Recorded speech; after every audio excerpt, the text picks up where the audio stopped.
Agora você ouve uma palavra de vida com o pastor Érico Rodolfo Bussinger. De acordo com o que nós vamos analisar, o concílio da igreja foi o primeiro concílio geral da igreja cristã, realizado em Jerusalém e narrado em Atos dos Apóstolos, capítulo 15. Este capítulo é dedicado a este concílio de Jerusalém e nós vamos procurar entender. Mas o nosso assunto é argumentos e a teoria devem se render aos resultados práticos. Todo o objetivo do nosso trabalho é conseguir resultados na vida das pessoas. Fora isto, pode ter reuniões muito bonitas, se isso não resultar em fortalecimento, em ganhar novas pessoas, em resultados, vai ser tudo perdido. É lata d'água vazia fazendo barulho. Não tem muito proveito. Nós precisamos da lata cheia de conteúdo, de coisas úteis e proveitosas. Uma lata vazia só faz barulho. Reuniões de igreja que não levam a nada, isso a gente deve questionar. Deus quer que todo o nosso trabalho vise resultados. O apóstolo Paulo fala em 1 Coríntios 3, uma exortação que devemos ver como estamos edificando, analisando o resultado do nosso trabalho. Quando a gente faz uma obra, a gente tem que ir verificando como ela está ficando para ficar direito, fazer uma obra boa. Espiritualmente é assim também. Nós temos que verificar o fruto do nosso trabalho. Os irmãos que estão conosco estão crescendo, aprendendo mais da Bíblia, se fortalecendo na fé, estão se santificando, estão procurando ganhar outros, trazer outros para o reino de Deus. Pois é, nós temos que visar resultados no nosso trabalho. A situação se complicou porque em Antioquia, na Síria, essa é Antioquia da Síria, uma cidade que hoje se chama Alepo. Essa cidade é muito antiga, desde a época lá do apóstolo Paulo, ela já existia e era importante. Ela fica como que assim na esquina da Síria, indo para a Turquia. E foi ali que Deus entendeu de estabelecer como que o início de uma nova etapa na vida da igreja, a etapa missionária, a partir de Antioquia. E ali muitos gentios se converteram. Depois, muita gente se agregou, se convertendo. A igreja de Antioquia se fortaleceu, foi uma igreja missionária e enviou para muitos outros lugares do mundo o exemplo, o modelo e pessoas que levavam a palavra de Deus. E com isso se tornou uma igreja muito forte. O diabo, nosso adversário, não quis perder tempo e quis atrapalhar aquela igreja. Quando o diabo quer atrapalhar a igreja, ele levanta dentre os próprios irmãos ideias diferentes para os irmãos discutirem na igreja, baterem boca e ficarem brigando uns com os outros. E assim se anulam no trabalho do Senhor. O diabo gosta de fazer isso nas igrejas. E logo apareceram judaizantes, que não tinham nada que fazer lá, mas foram de Jerusalém para lá para atrapalhar a caminhada da igreja em Antioquia. E eles começaram a pregar que os gentios que se convertiam tinham que adotar os costumes judaicos da lei dos judeus. E se eles não circuncidassem, não guardassem o sábado, etc., que eles não poderiam ser salvos. E o apóstolo Paulo disse não, não e não. A nossa justificação é pela fé. Jesus pagou o preço, nós cremos no sacrifício de Jesus e tomamos posse para nós do que Jesus fez lá. E então, o apóstolo Paulo ensinava, vinham os judaizantes e traziam a doutrina deles diferente. E aquilo suscitou confusão na cabeça de muitas pessoas e eles resolveram, então, levar este assunto aos líderes da igreja em Jerusalém. E Paulo e Barnabé também aceitaram aquela ideia e se submeteram a que o assunto fosse levantado pelos líderes da igreja em Jerusalém. E então foram acompanhados uma comissão de pessoas para levar o assunto para ser debatido na igreja em Jerusalém. E eles foram, mas o apóstolo Paulo e Barnabé foram evangelizando pelo caminho, fortalecendo os irmãos, animando e abençoando por onde eles passavam. Os outros não. Os judaizantes eram moralistas, fariseus, iam de cara fechada e só querendo punir e castigar os irmãos Paulo e Barnabé. Mas Paulo e Barnabé aproveitavam a viagem para irem fazendo a obra de Deus. Quando chegaram em Jerusalém, se reuniram os apóstolos e principais líderes da igreja em Jerusalém. E houve um grande debate. O assunto foi trazido, os judaizantes acusaram, falaram o que eles queriam falar, e então os líderes começaram a falar. Pedro tomou a palavra, ele já não era o principal líder, era Tiago, irmão carnal de Jesus. Era o Tiago, o grande líder. O Pedro já estava andando por muitos lugares como um missionário, apóstolo missionário. Apóstolo é a mesma palavra de missionário. Apóstolo em grego, missionário em latim, que veio dar a mesma coisa em português. E o Paulo era um missionário. O Pedro, nessa altura, também era um missionário, porque já não estava somente em Jerusalém. Ele andava de cidade em cidade. Por exemplo, em Cesareia, começou aquele grande avivamento na casa de Cornélio, porque Pedro foi lá evangelizar e Deus abençoou e começou um trabalho muito bonito em Cesareia. Pedro tomou a palavra e disse: meus irmãos, vocês sabem que Deus me escolheu para levar o evangelho na casa de Cornélio, aos gentios, e o Espírito Santo desceu sobre eles, confirmando que também eles, os gentios, podem crer. O evangelho é para todos, não é só para judeus. Todos gostaram da palavra. Paulo e Barnabé falaram também.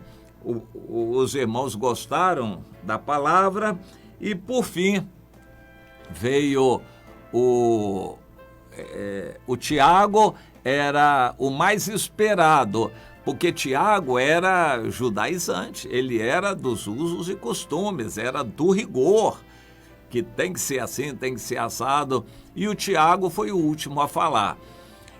Ele era esperado porque ele era a última esperança dos judaizantes. O Tiago, eles esperavam que ia dar uma cutucada forte e dizer que precisava fazer isso ou aquilo, mas o Tiago já estava sendo preparado pelo Espírito de Deus, tocado nas palavras anteriores de Pedro, de Paulo e Barnabé, e ele já estava bem tocado pelo Espírito Santo, o Tiago. Aí ele começa a falar, e teve uma revelação tremenda. A revelação que o Tiago trouxe aqui foi maravilhosa. Ele falou do tabernáculo de Davi que estava caído. e deu a interpretação. Isso é lindo na Bíblia, a interpretação do tabernáculo caído. Vamos procurar entender.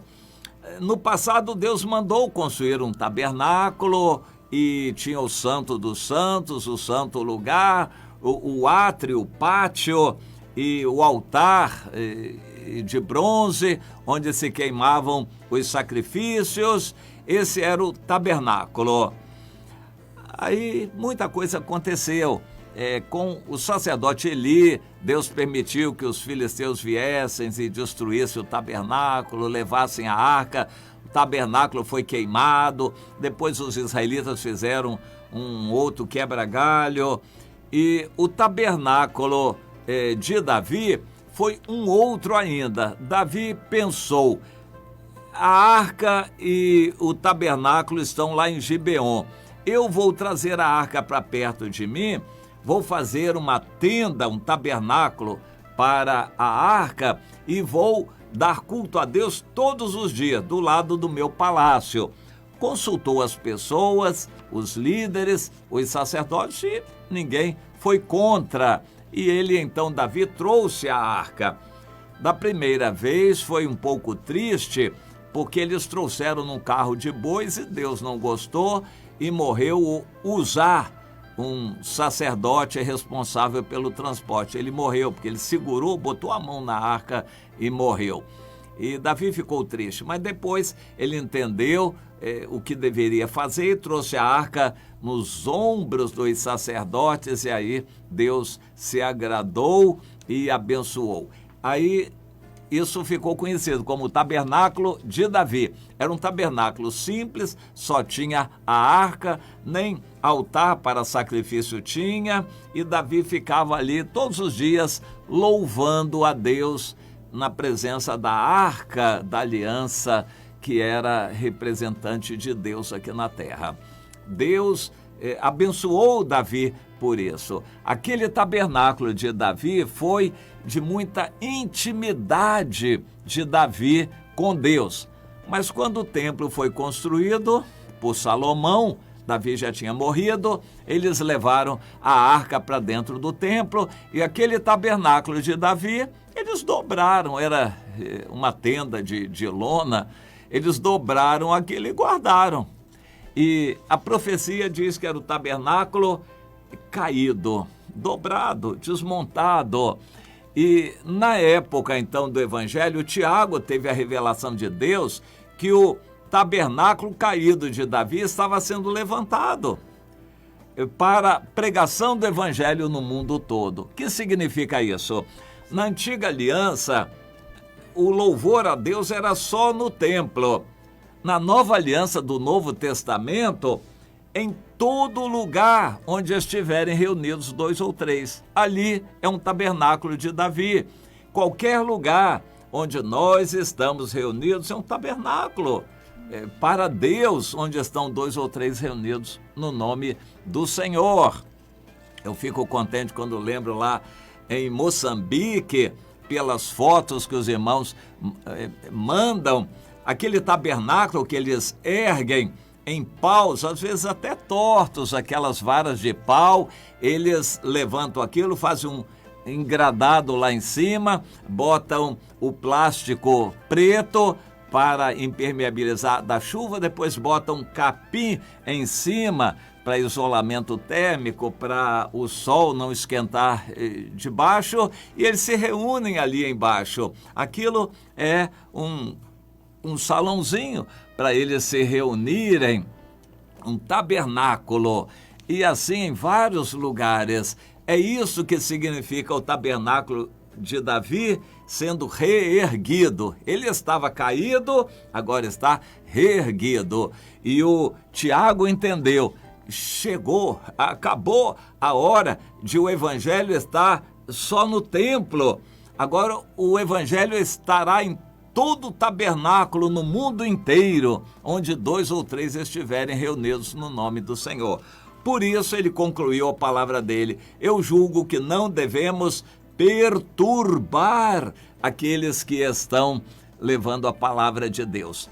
E fizeram uma carta e disseram: pessoas saíram do nosso meio sem autorização nossa para perturbar os crentes que estão se convertendo dentre os gentios. Mas a nossa recomendação é esta: que tenham liberdade de se reunir, observem alguns pontos importantes que demonstram a nossa santidade para com o Senhor, mas que continuem tendo ampla liberdade de se reunirem e buscarem o Senhor.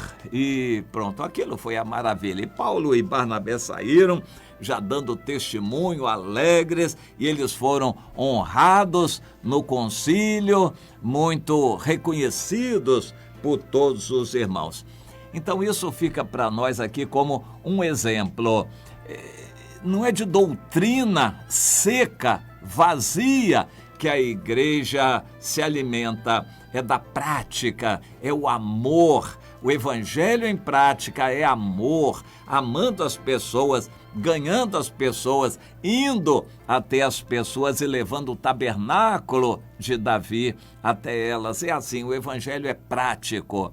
Hoje em dia, infelizmente, a instituição de templos, grandes templos, está roubando essa alegria dos crentes de se reunir em casa, na rua, debaixo de uma árvore, dentro de um automóvel ou um carro maior. A alegria de se reunirem no nome do Senhor em qualquer lugar, em todo lugar, e não só em um local específico chamado de templo. Por outro lado, também, nós não estamos sujeitos a um rigor doutrinário de podes e não podes, uma formalidade tremenda. Nós temos liberdade no Espírito de Deus, a liberdade no Espírito de Deus para dar lugar ao amor, evangelizarmos, amarmos as pessoas e levarmos a Deus um culto verdadeiro em todo lugar onde estivermos nos reunindo. Essa liberdade é do Espírito Santo de Deus, ele nos libertou. Aí vem depois esses judaizantes e vão mais adiante. De Antioquia passaram lá para adiante, para as primeiras igrejas que o apóstolo Paulo e Barnabé fundaram, chamadas na Galácia. Então, carta aos Gálatas diz que aqueles que receberam o evangelho estavam se afastando porque estavam obedecendo a doutrinas, podes e não podes, tem que fazer isso, tem que fazer aquilo, tem que guardar a lei, tem que guardar o sábado, tem que circuncidar. Olha, essa teoria de doutrinas não é o importante é resultados práticos. Nós não vamos discutir doutrinas, bater boca com ninguém, nós vamos mostrar o amor, os resultados, as obras vão testificar que a nossa fé é verdadeira. Nós não vamos discutir a doutrina da fé, nós vamos demonstrar a fé com nossos atos e obras, o nosso trabalho, ganhando pessoas. O fruto do nosso trabalho vai testificar da verdade dentro de nós. Não é o rigor da doutrina, nem a discussão teórica e teológica, mas é o amor em prática com frutos e resultados. Isso é o que é o mais importante, a gente precisa entender.